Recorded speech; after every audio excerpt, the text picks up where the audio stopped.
دوجار عێراق بووە خاوەن 4 فڕۆکەی جەنگی لە جۆری F-16 ئەو فڕۆکەیی کە بە یەکێک لە پێشکەوتوترین فڕۆکە جەنگیەکاندا دەنرێت.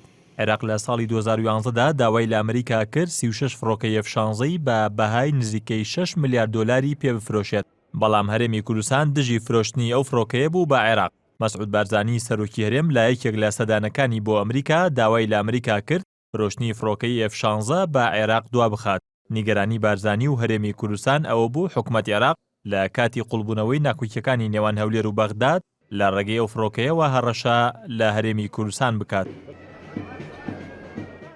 فڕۆکەی F-16 کە بە هەڵۆی شەڕکەر ناسراوە لە سەرەتای هەفتەکانی سەدەی ڕابردوو لەلایەن کۆمپانیای جەنەڕاڵ دینامیکسی ئەمریکیەوە دروست کراوە.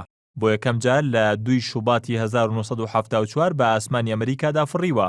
لە ساڵی 1970دا سوپای ئەمریکا وەک یەکەمین سوپا لە جیهاندا بە فەرمی بووە خاوەنی فڕۆکەی F-16.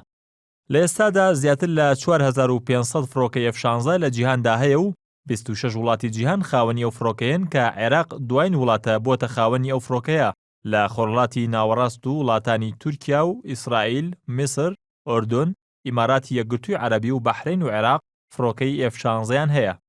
ئەگەرچی لەناو 26 وڵاتدا عێراق دوایین وڵاتە بوو بێتە خاوەنی فڕۆکەی F-16، بەڵام یەکەم وڵاتە بە فڕۆکەی F-16 هێرشی کرابێتە سەر. حوتی حوزەیرانی ساڵی 1981 ئیسرائیل بۆ یەکەم جار فڕۆکەی F-16 بەکارهێنا و لە ڕێگەی 8 فڕۆکەوە بنکەی ئەتۆمی عێراقی بردومان کرد. فڕۆکەی F-16 درێژیەکەی 14 مەتر و 80 سانتیمە و بەرزیەکەشی 4 مەتر و 80 سانتیمەترە، توانای ئەوەی هەیە لە بەرزایی 15 کیلۆمەتر بفرێت و دەشتوانێت بە دووری 3900 کیلۆمەتر بفرێت و لە کاتژمێرێکیشدا 1500 کیلۆمەتر دەفرێت. لە هەموو کەشوهەوایەکیشدا دەتوانێت بفرێت و لە ڕووی سەربازیشەوە فرە ئەرکە، دەتوانێت لە ئاسمان و زەویدا ئامانجەکانی بەوردی بپێکێت. هەروەها توانای هەڵگرتنی بۆمبی ئەتۆمی هەیە و 11 جێگەشی هەیە بۆ ئەوەی موشکی تێدا دابنرێت.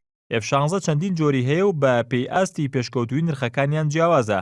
نرخی هەر فڕۆکەیەکی F-16 لە 14 ملیۆن دۆلارەوە دەست پێ دەکات تا 70 ملیۆن دۆلار.